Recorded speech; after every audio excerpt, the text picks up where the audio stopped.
A'udzubillahi minasyaitonirrajim. Dan kamunya membantahnya. Dia Ibrahim berkata, apakah kamu hendak membantahku tentang Allah? Padahal dia benar-benar telah memberi petunjuk kepadaku. Ini umatnya Nabi Ibrahim ya teman-teman, ketika disuruh untuk menyembah Allah, mereka membantah Nabi Ibrahim.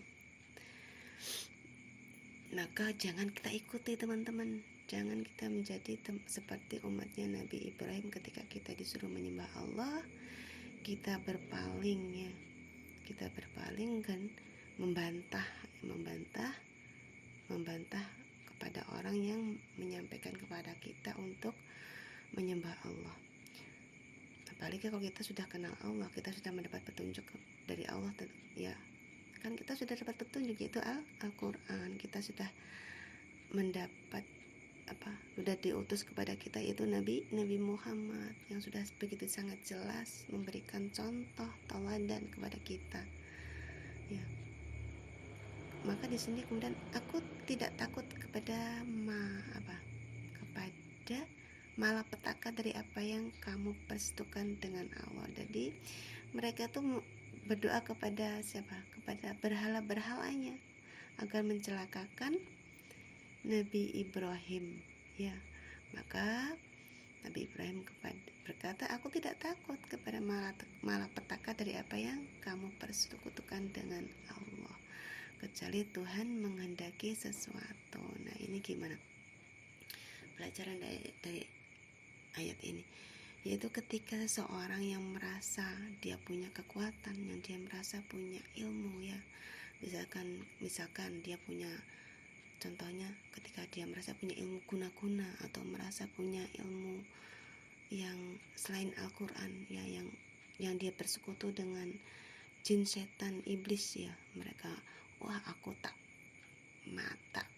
pateni sampeanku ya, tak guna-guna sampeanku ya, tak pateni rezekimu, tak pateni segala macam kayak gitu ya. Anak kan wong koyo ngono ya.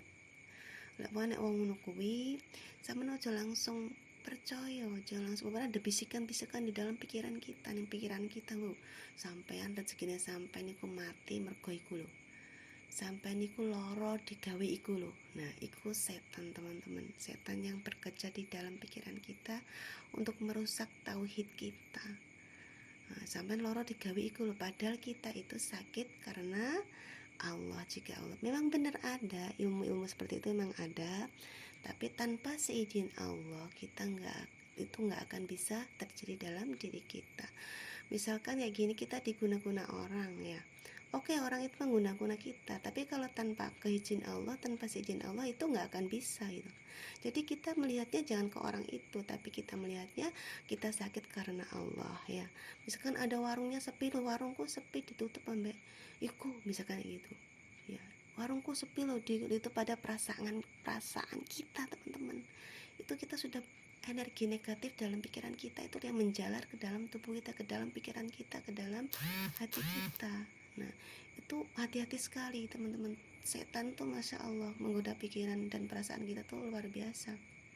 Tapi bukan berarti mereka hebat, kecilkan aja itu setan dan dalam pikiran kita dan perasaan kita itu.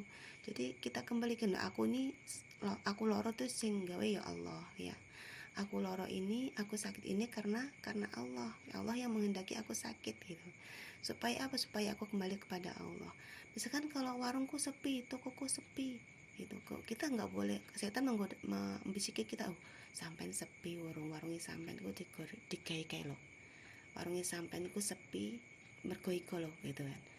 Setan pasti membisiki dalam pikiran kita kayak gitu. Maka kita kita lawan itu pikiran gitu. Enggak, warungku sepi, usahaku sepi, berarti Allah pengen mungkin Allah pengen di tempat lain, ada yang di tempat lain yang Allah sudah menunggu aku. Jadi dari rahmat satu kepindah ke rahmat yang lain. Mungkin di sini sudah habis rezekinya, jatahnya di tempat yang kita jualan yang tadi yang sepi, mungkin Allah pengen ganti yang lebih baik lagi di tempat yang lain. Jadi pemikirannya seperti itu teman-teman. Jangan sampai pikiran kita itu oleh setan di tauhid kita dirusak hanya sesuatu yang karena usaha ataupun karena sakit atau karena apapun. Itu kita jaga benar tauhid kita, karena setan itu, apalagi kita sudah beriman, ya sudah beriman kepada Allah, maka kita jaga benar itu, jangan sampai setan menjerumuskan kita untuk menjadi orang-orang yang musyrik lagi ya. Karena apa? Semua ilmu itu semuanya itu adalah milik Allah, maka di Allah ilmu Tuhanku meliputi segala sesuatu. Nah, itu. Ya, dari ilmu Allah itu meliputi segala sesuatu, semuanya tuh di dunia ini miliknya Allah, segala ilmu itu. Jadi kalau ada orang yang merasa punya ilmu, itu ngaca dulu deh, siapa lo gitu loh ya. Siapa sampean nek duwe ilmu son duwe ilmu gitu ya. Awake dhewe kabeh iki cuma makhluk, cuma ciptaan. Rumangsa ndek ilmu, pemene rumangsa iso mateni, rumangsa iso guna-guna. Wah, jan aja dieloki wong ngono kuwi. Ya, tidakkah kamu dapat mengambil pelajaran?